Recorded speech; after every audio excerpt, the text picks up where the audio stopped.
Hello and welcome to Season 7, Episode 4 of Unlimited Opinions. I'm Adam Bishop. Mark Bishop. We are, of course, reading Peter Kreeft's A Refutation of Moral Relativism, Interviews with an Absolutist, this time talking about Chapter 4, or Interview 4, which is more about the data, is the title of this one, about sort of whether or not we can scientifically prove that one is better than the other using, data that we have from our senses and stuff. It was interesting. It was another short one. It was only like 10 pages, but I thought it was interesting. That's the thing I like most about this book. Short That chapters. it's Do you think that he had made the case on the data, the scientific evidence of moral absolutism? Yeah, I don't know. I was going to say that. I think this is his weakest chapter so far, in terms of how well he proved things, or just how convincing his arguments were. 'Cause this one was a little iffy, because I think the general premise of this whole chapter is, our conscience is just as much data as anything else. Like we know what is right or wrong just by knowing it, and that is just as scientific of data as anything else. And I can see his point, but I think it's very hard, very, very hard to prove that. Much more difficult than any other argument he's presented. And I don't know if he did a good enough job of really proving it. And again, it's very short. It's 10 pages of just dialogue. So it's very quick. I know if he had taken, a 30-page, essay, maybe he would have done better. But, I think I don't think this one was as strong as the other chapters. Well, it's a hard case to make. Mhm. Not only is morality or philosophy provable, like the metaphysics, like the belief in God and belief in a moral code, whether you can prove that through physical observations is a really hard case to make, I think. But I'm kind of expecting that he'll kind of tie it in a little bit more effectively in later chapters. And of course, this is a fictitious interview between a journalist named Libby, who's questioning our hero, the Islamist Isa. Mhm. I think it's Isa. ISA. Yes. Yes. Isa. It's different than USA. Yes, that's the country that we're in. Yes. So, and there was no appearance by the author. The author was a character in other chapters. But so let's get right on to what the topic of the discussion. So the idea of the title is the data. So the topic of the discussion was this Isa character is asserting that there are certain data and factual basis for not only a moral code, but a specific moral absolutist code that's observable, measurable. And I do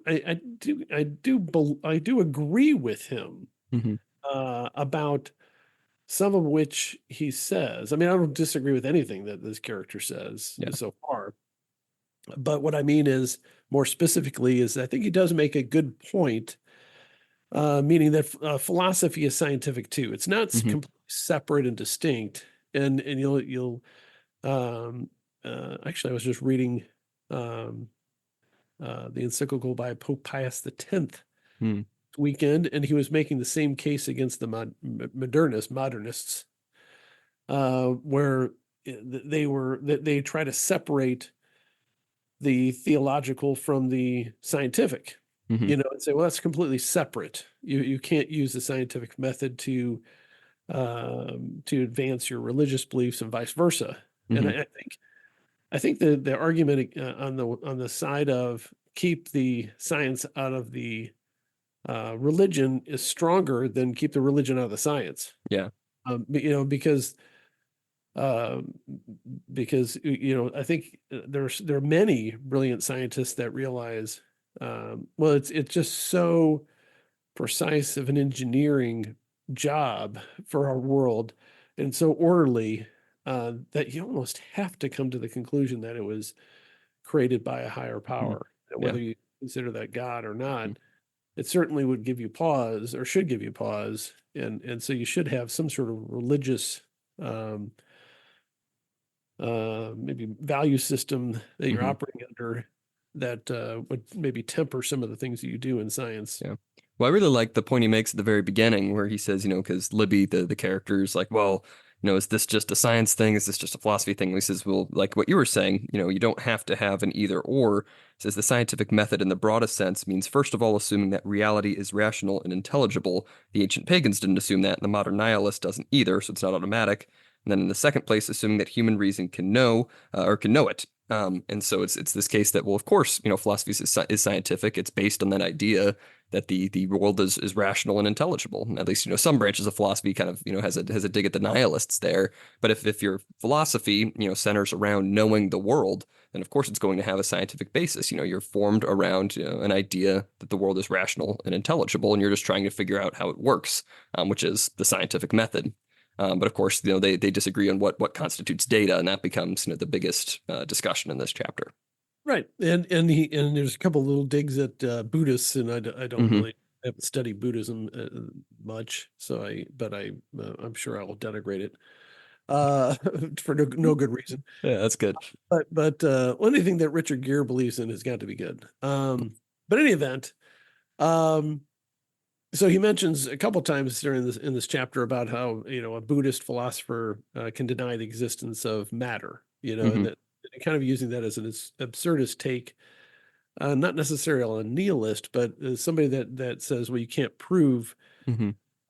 any of the physical reality to this type of philosopher who's so esoteric that they're not grounded in anything that ends up being meaningful to Hmm. anybody, because it's just all theoretical and questioning their very existence. So it's like, what's the point? But anyway, Hmm. so so it's kind of hard it was hard for me to summarize.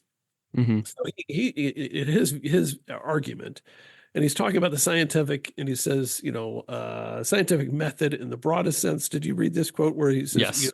assuming that yeah, you talk about the pagans already, but he talks about the four areas of inquiry, or the four arguments about it, that assuming that reality is rational and intelligible. Second, that human reason can know it. And third, demanding that we have to give good reasons or evidence for our conclusions. And fourth, that our beliefs are controlled by our data and Mm. not the other way around. Yeah. Basically, he's kind of summarizing, the scientific method in a sense. And then he says it doesn't have to be empirical data. And so that's really what I think the gist of the Hmm. argument is between the two of them, where she would insist on empirical data. Okay, show it to me. Hmm. Put it in my hand or put it in a beaker and measure it. And he's saying, well, it's not empirical data. It's a different form of information, Hmm. physical and real information, but not like necessarily measurable in the sense Yeah. that she's demanding, and Hmm. as most people would demand as part of the scientific proof Hmm. of philosophical belief. I Yeah. think And that's I really like the point that he makes there at the end, where he says the very word data means given. That's from yeah, the Latin. The verb is do dare, which means, I give, to give. So if you make that into like an adjective, essentially, datus is something that is given.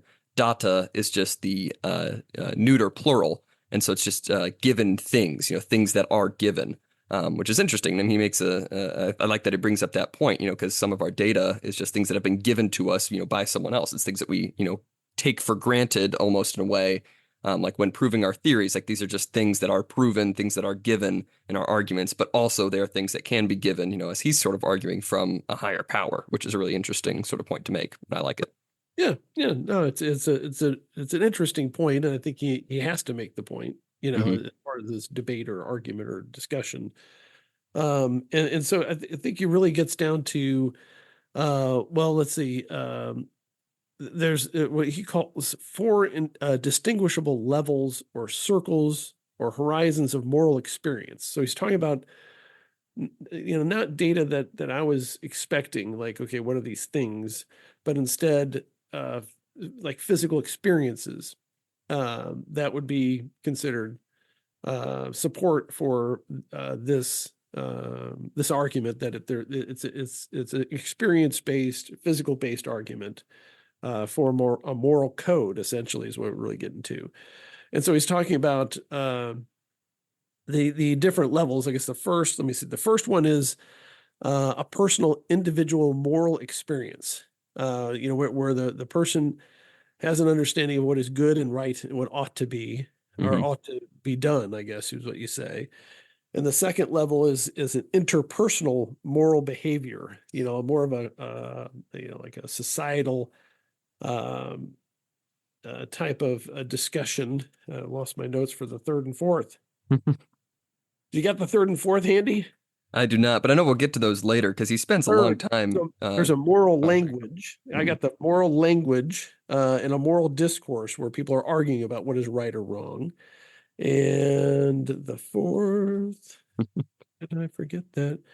Human history. Mhm. So, how humans have acted over time, and it's really kind of a traditional moral tradition or wisdom that has been granted to us from the past through our traditional thought and moral traditions of our society and our culture.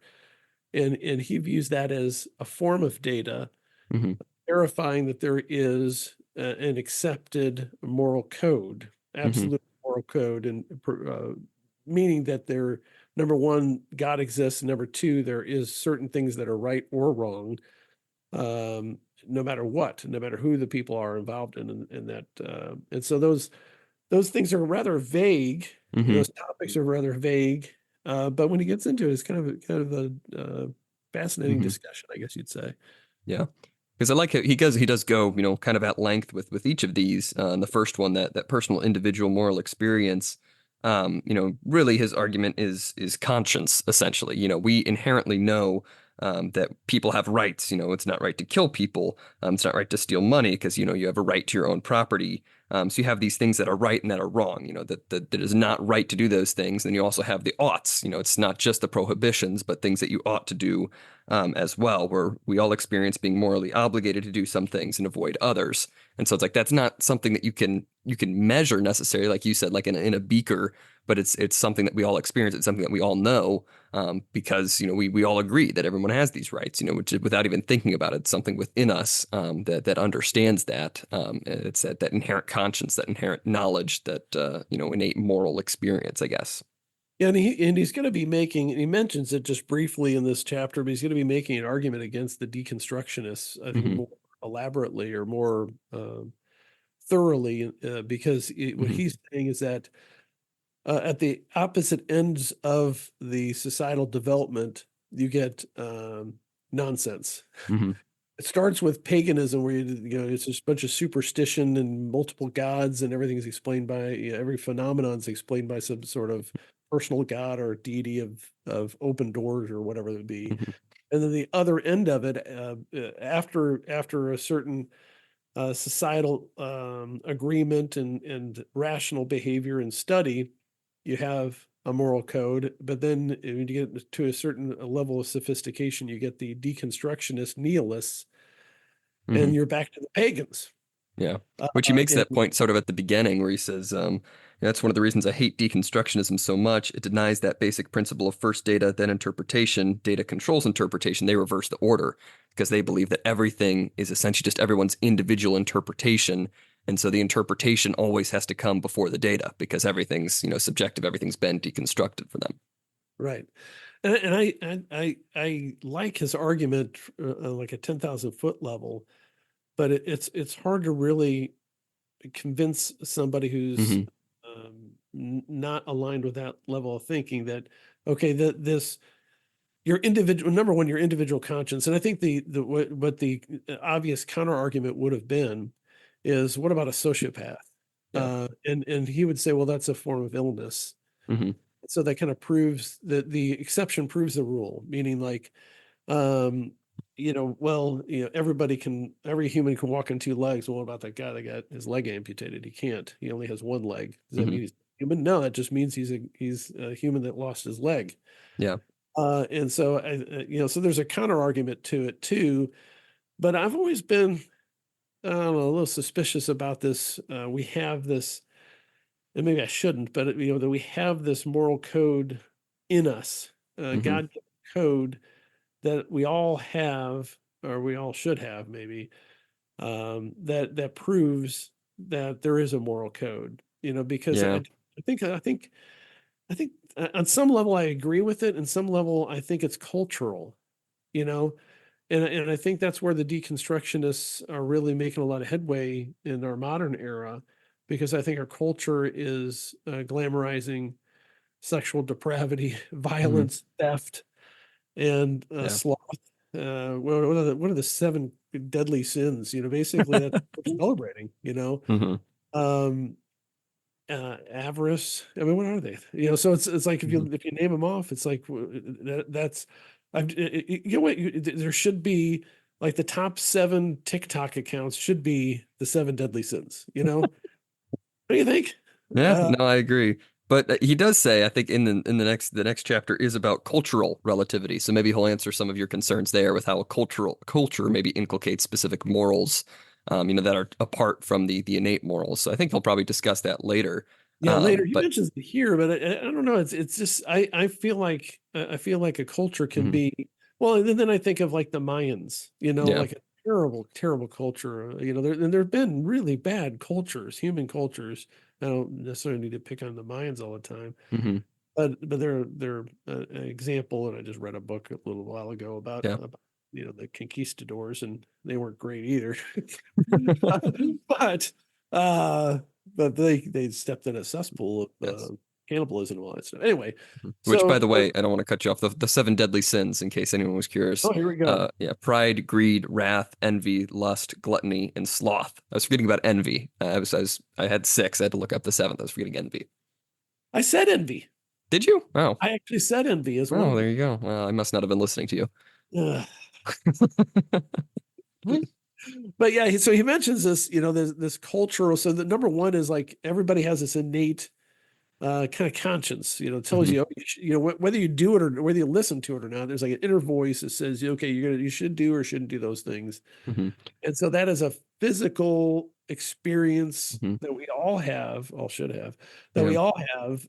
And so that's evidence of a Hmm. moral code I do that like. precedes us and lasts after we're gone. Yes. Yes. I do like what he says, though. He says, conscience really does three things. It informs you that you really ought to do good and avoid being evil. It also moves you or gently pushes you to do good and avoid evil. And then it makes you feel guilty if you choose evil instead of good. So it works on your intellect and your will and your feelings, which Yeah. I think is a great argument because I think, a lot of people are very good at suppressing the last two.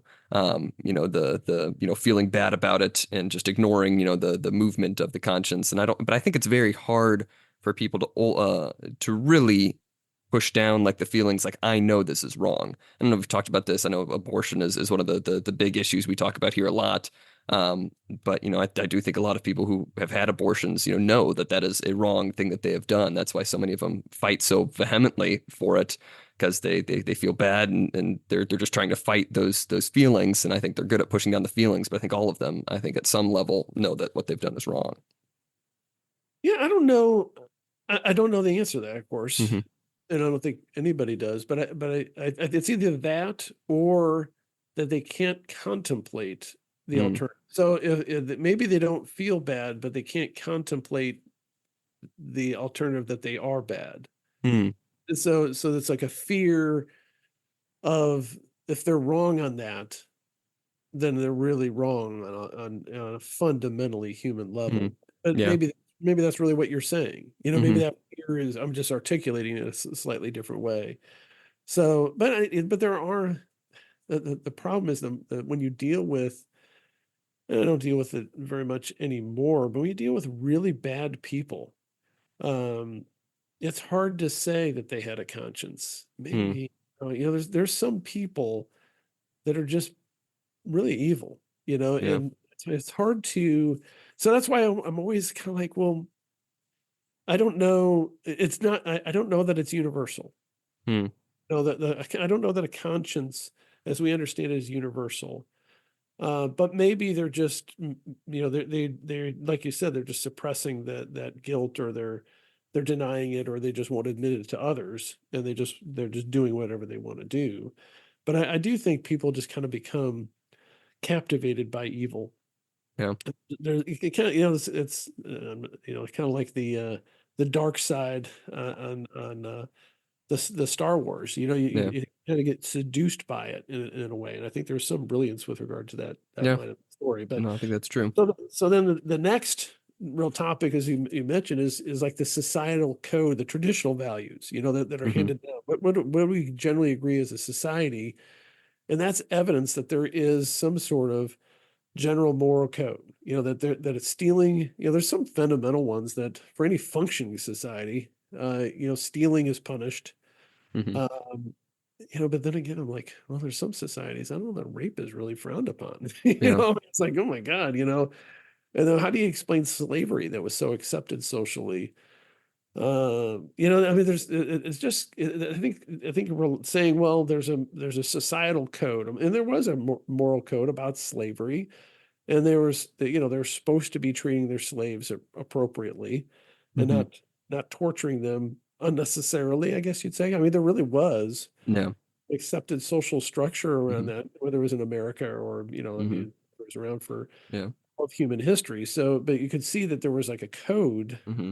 and sometimes a written code, Yeah. of how to manage slaves, how to punish them, you know, how to sell them, and all that stuff. Yeah. Well, Uh, I'm taking a Roman civilization class. We've been reading like stuff about that, about their whole like social structures, because of course they had for a large part of Rome's history they had the patricians, which is like the upper class. You had the plebeians, which was the really really low class, and eventually you did sort of have a tiny middle class, the equites, but not really. And of course you had slaves below everybody else, even below the plebeians, who at least were Roman citizens, and it's very enumerated. It's a very specific system. Once they eventually, had these laws written down of exactly, if you were this type of person, you'd receive this punishment for this crime, but this type of person would receive a different punishment. So it was a very elaborate and very regimented code, and people would be punished for breaking that code if you went above, the measures that were written down specific for this group of people. Even if they were a lower, group of people, you couldn't go above the allotted punishment. And so it is still, some sort of a lot of code. Again, I'm not excusing, that sort of social structure, but I mean, I think you're right that there are at least, within, faulty systems, it is still like an organized structure a lot of the time. yeah, and so, but but then it begs the question, well, how can you say that it's evidence that there is one code? You know, Yeah. moral absolutism. So you have to be certain that that your code is right. And I don't know that saying, well, you have a traditional belief in one thing is right or wrong is Hmm. really as strong as that strong evidence, because you know societal ethics Hmm. definitely change over time. You know, Yeah. I mean, look at the treatment of the Christians, you know, and then you know the Christian influence on the Roman Empire. But I mean, one of his points, I guess, more fundamental point is he's differentiating between human morality and the animals. You know, it's not trained. Hmm. It's not, you know, punishment. Not Pavlov's dog. You know, ring a bell and they expect a dish of food, so they start Hmm. salivating. You know, that it's something beyond that. So I think that's maybe more what he's saying Yeah. is the argument that there's a moral code that we all have. We're all Hmm. ingrained to have some sort of belief system that is shared within our local society, I Hmm. guess.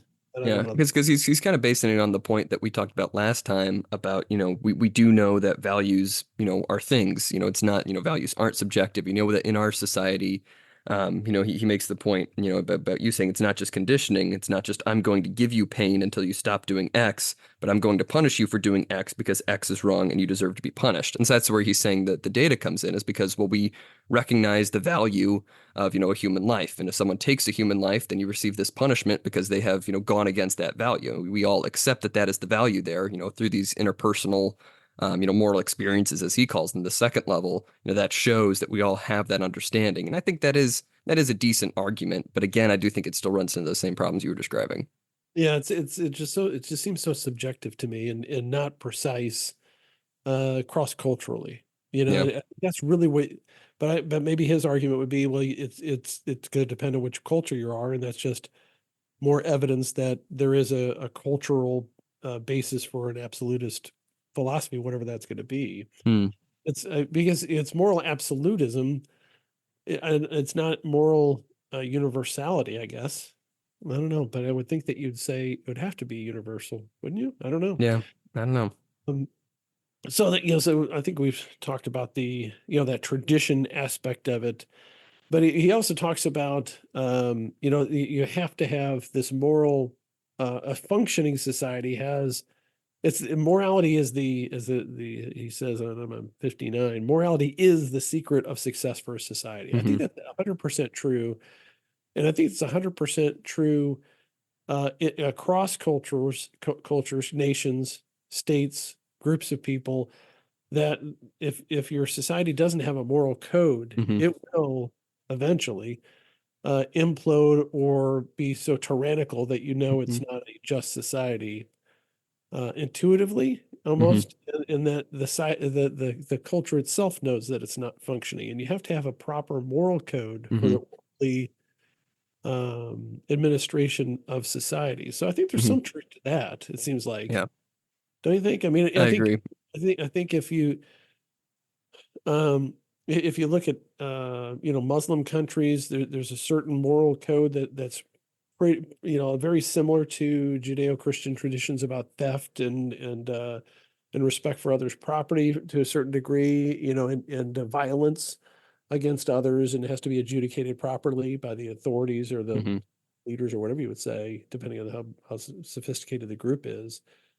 Um, so I think that does support his argument that there's this wisdom, that this history is the wisdom of the past, as he says, a Hmm. moral tradition that supports the idea that there is a moral code that is handed down from one generation to Hmm. the other. And he talks Yeah. about the three great philosophical thinkers that supported these kind of societies: Moses, Confucius, and Muhammad. And Moses being the Judeo-Christian, of course, Hmm. Muhammad being the Muslim countries, and the Confucius being China. I think that overstates perhaps Hmm. Confucius's influence on the Chinese society. Yeah.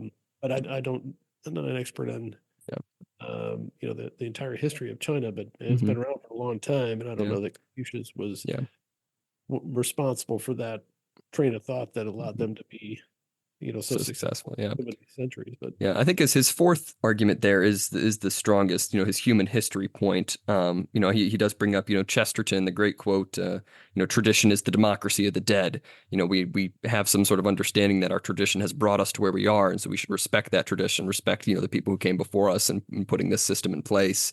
You did skip over his third point here, which he talks about very briefly, but I do like the argument here. The third level is oh, moral language, the public moral discourse, the understanding that we all inherently understand what the word good means. We all understand what the word bad means. We all understand what ought means. So that means that we have to have some sort of inherent idea of those concepts to be able to attach those concepts to that word, which I think is a good argument.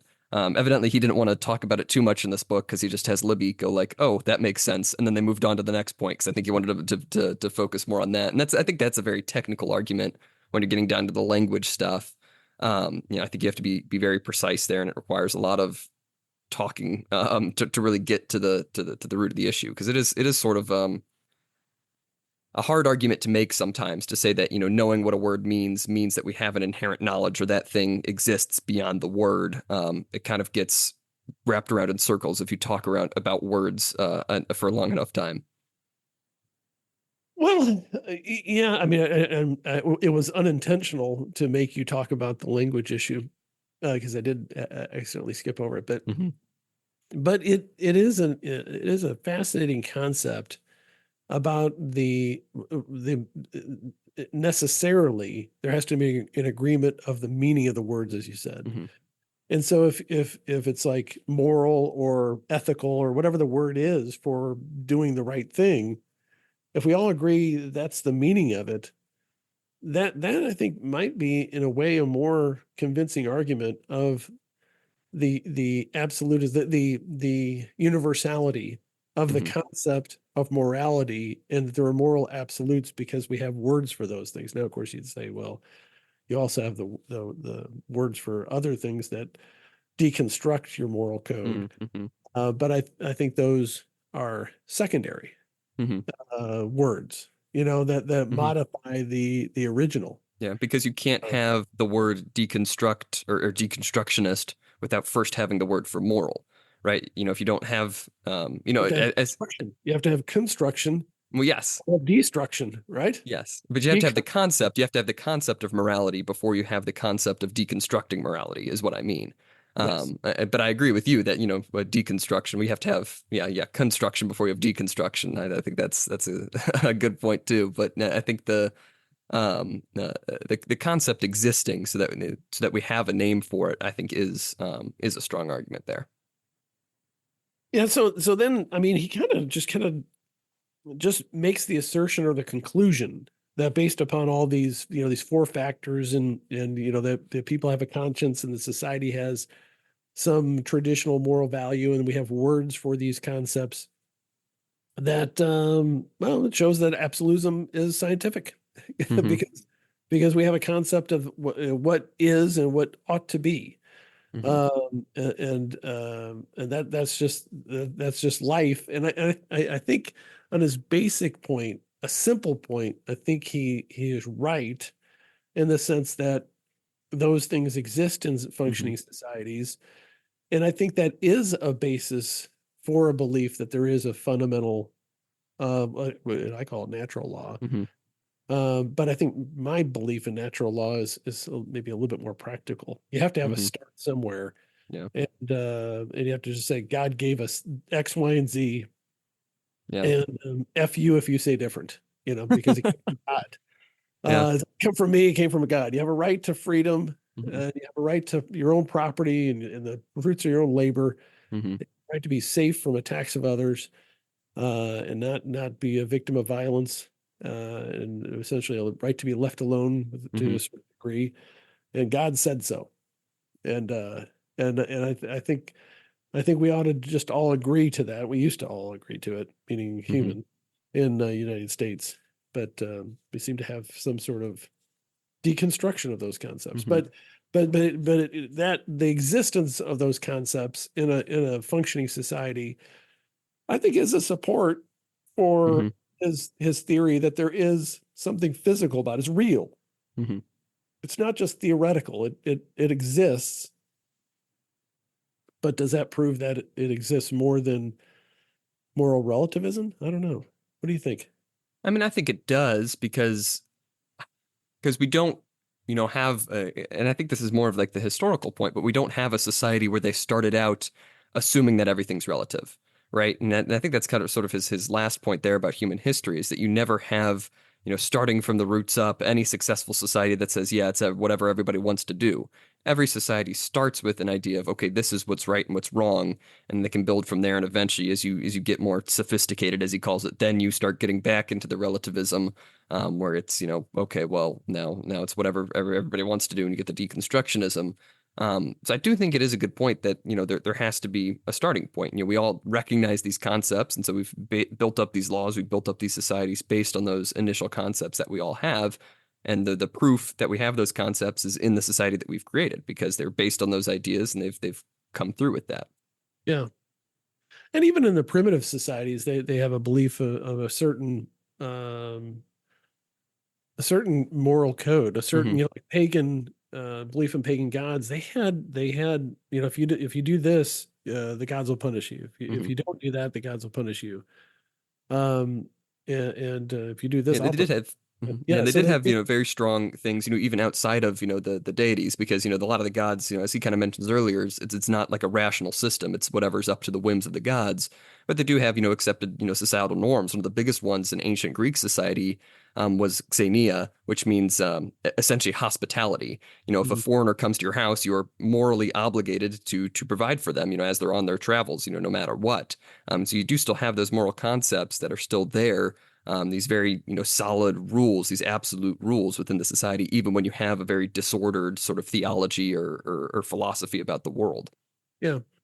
And that's a weird concept, Hmm. that particular one. And you had mentioned that it was a tradition in the Norse area too. I guess people Mm. that are traveling great distances on foot, you almost have to have that for for Yeah. everybody to be have Hmm. safe travels is to Well, have there was this. also an idea that any foreigner could be a god in disguise coming to your house. So Oh, there is still an element of the superstition. deities there, yeah, superstition, but it was still a very moral thing, Yes, where it's I'm going to help out my neighbor who's coming along. right, right.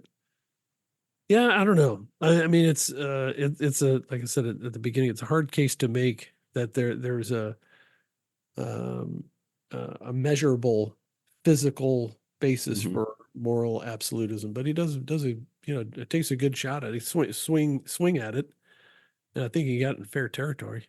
Hmm. Uh, so he's running around the bases, see if he gets there safe.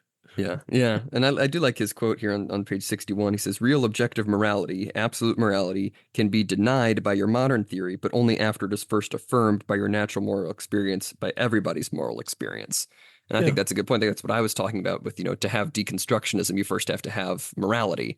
right. You have to understand that there are absolutes in order to want to deconstruct them, to break them back down. Um, I do also like, he mentions a few times throughout, I don't think we talked about this, but he really throws in some jabs at psychologists. Oh yeah, A couple times, assuming that, humans are just like any other animal, we're conditioned and stuff like that. Towards the end, he has a whole discussion of, the very modern psychology. Again, this is very modern for 1999. Tells you that all these moral words, should and ought and right and wrong, are mistakes. Psychologists shouldn't make, should statements. We shouldn't, impose moral obligations on people. And he sees that really as just an abomination at this point, that, the top scientists on like human behavior are saying, well, there's no moral, imperatives for humans. We can't say that you should be doing this. We can't say that you must do this. Can't say that you ought to do this. Everybody's sort of just, yeah, left to your own devices. yeah. Well, and that's a good point. I have, as I think a bias against psychologists and psychiatrists, but most of them. Hmm.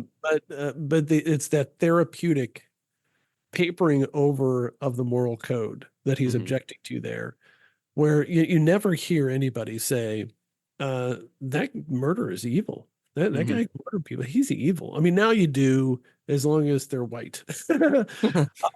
Uh, but no, I mean, you hear it every once in a while, really depraved murderers, but Hmm. a garden variety armed robber who pistol whips people and shot a few people, you hear them say, oh, what a sick individual. Well, he Hmm. must have had something wrong with him. Hmm. It was not healthy. He was a sick Yeah. person. Or the next step is, oh, it's so sad that his circumstances drove him to do this. I Correct. think there's Correct. a couple different levels to it, and I think the Yes. one that I said is a little higher up on the crazy scale than yours, but I think it's still very much denying that there could be an evil person. Well, yeah, and you have that, and it's gotten so pervasive in our schools, with our Hmm. school counselors, especially. And I think that's really having some real payoffs, I guess you'd say, Hmm. not benefits, but we're seeing the effect of that. You're seeing that in college, I'm sure, where people, like the safe spaces and all this stuff, which everybody has talked about, but that the idea that there's not just the right thing to do or the wrong thing to do. It's like, well, I feel this way. That has nothing to do Hmm. with it. And so Yeah. that therapeutic, that psychologist, counselor mentality, where you're not talking about what is right or wrong. You're saying what is, uh, you know, whether it's a sickness or Hmm. whether it's some sort of suffering or that kind of stuff. And like one of the it's a real prominent thing in criminal litigation, where Hmm. we have this struggle between punishing somebody because the therapeutic culture has really taken over the criminal justice system now. It's much worse than when I was in it on a daily Hmm. basis, actively, because the criminal justice system has several purposes. One would be rehabilitation, reformation, or what you want to call it, but Hmm. one of it's punishment, Yeah. and one is incapacitations. You just lock them up for a while. But Hmm. incapacitation and punishment or retribution, um, which is a little bit different than punishment, but of the same flavor. You don't see anybody advocating for that except for the January 6th stuff. They really want to go after those guys. So maybe we'll turn a corner on the rest of the criminals. But like I had I remember cross-examining a psychologist about a murderer in a death penalty phase case, and And it dawned on me literally in the middle of the trial.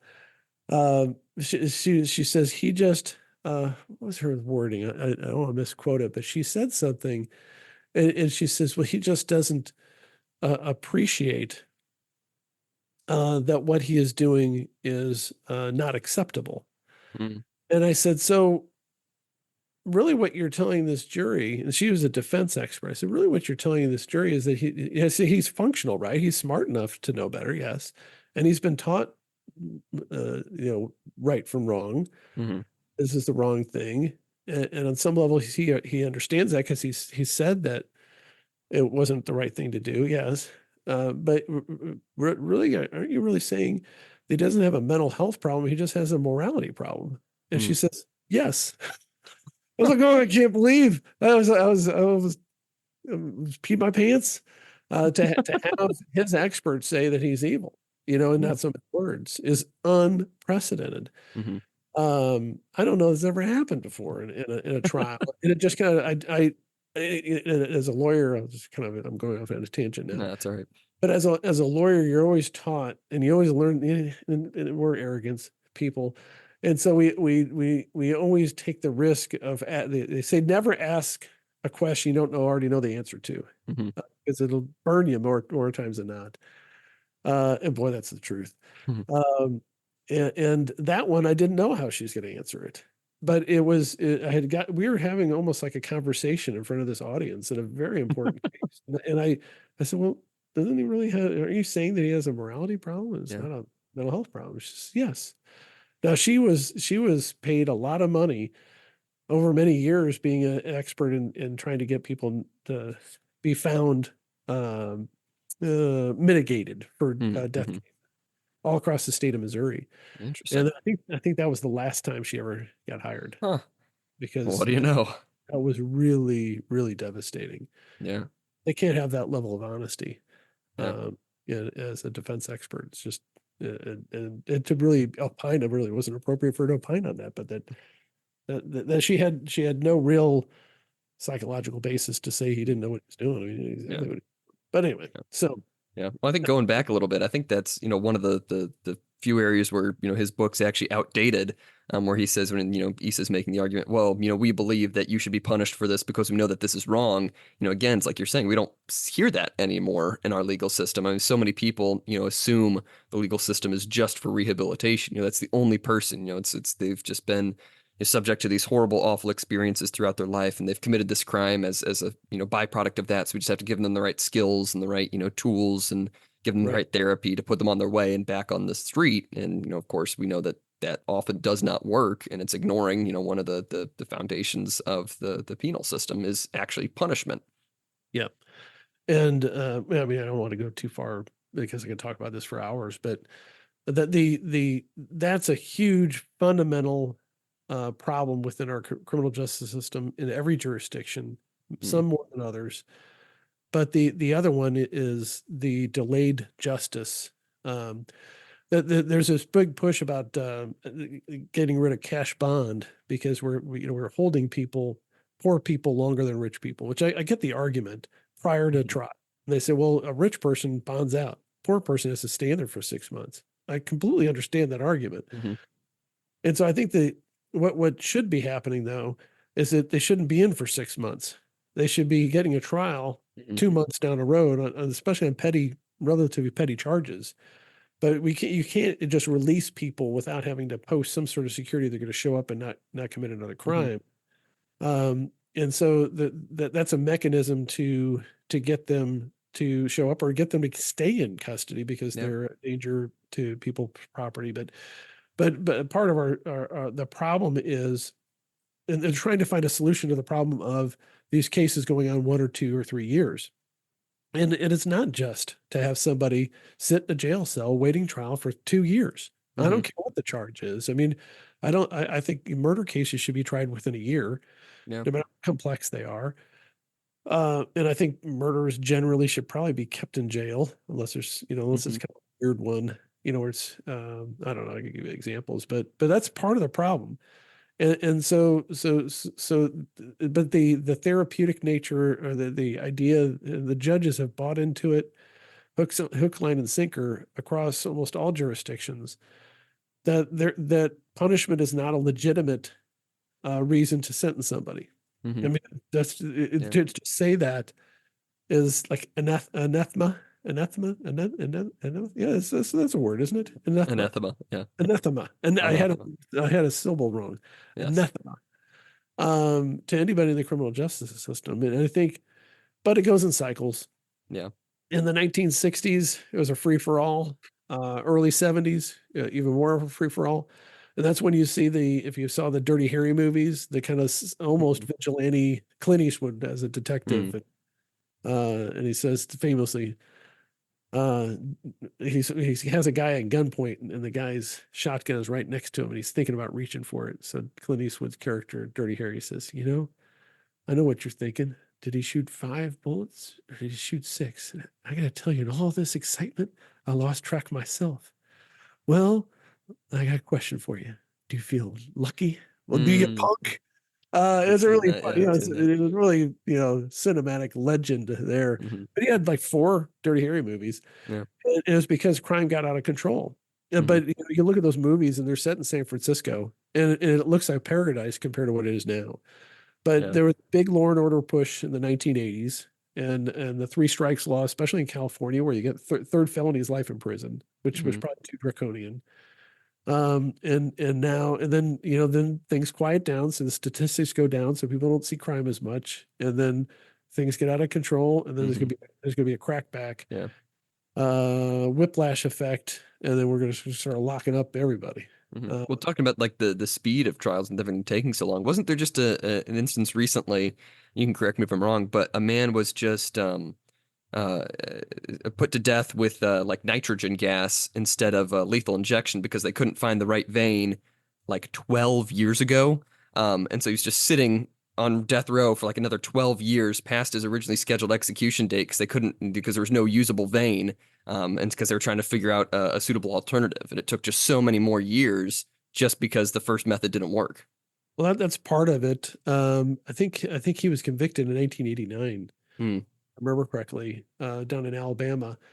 And well, and that's the lawfare. Well, and I hate to be such an advocate for the death penalty because I'm not an advocate for it. Hmm.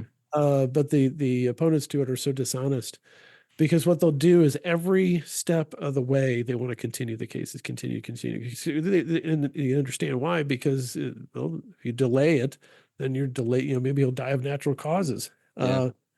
But then they say, well, now, well, there was a guy who got um, um, a death date. So they scheduled his execution in Missouri sometime later this year. I wasn't involved in this; was out Hmm. state, and I think it's like 25 corrections officers sent a letter to the governor saying his sentence should be commuted because he's a real nice guy now, and he's a great inmate, and we Huh. like him. And I just thought, that's interesting. And that's great. And I think Thomas Aquinas, in his original thoughts on the death penalty, would feel supported in his theory that it focuses the mind on the immorality. An impending death penalty sentence focuses your mind on the sins Hmm. and that you Yeah. repent. So good for him for repenting if they're right. But I'm just thinking this guy was sentenced, I think, over 20 years ago as well, and the process just takes so long, and then they use the delay in the process to say, well, we shouldn't do it now because he's been so long. He's a different person now. You hear that all Yeah. the time. Well, this is a different person, the one that committed that murder. Hmm. Uh, well, okay, well, we should take him out back and shot him then, I guess. Is that what your argument is? I Yeah. mean, we shouldn't have had the trial for crying out loud. We should have just Hmm. shot him on the scene. Um, and so and I'm not saying they should do that. I'm just saying that's the counter argument. Well, Yeah. if the delays have caused him to be different, then we shouldn't be delaying so much because we got to make sure the responsible person is killed for this. Hmm.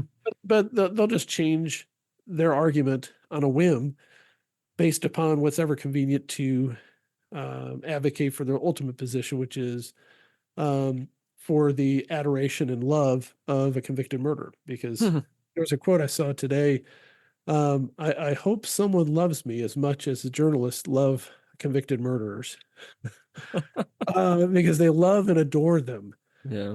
And it's weird. Yeah. Well, we Uh, have such a fascination now. I mean, I'm sure this has been going on for many years, but it's like we always want to see the human side of people. If you have a piece about a really horrible person in some sort of like news article or publication, chances are the article's not going to be, yeah, this person's awful. They deserve, the punishment that's coming to them. It's like, well, let's consider their background and this and that, and how they're really human, how they're all just like us. And so we have some sort of weird fascination with, trying to, I don't know if downplay is the right word, but I think it um, is. you think downplay? No, I was going for like even so like just like oppose, one side of the person with the other. Like, well, how could they do this when they're also this person, which I guess is just a form of downplaying it. Yeah. But yeah.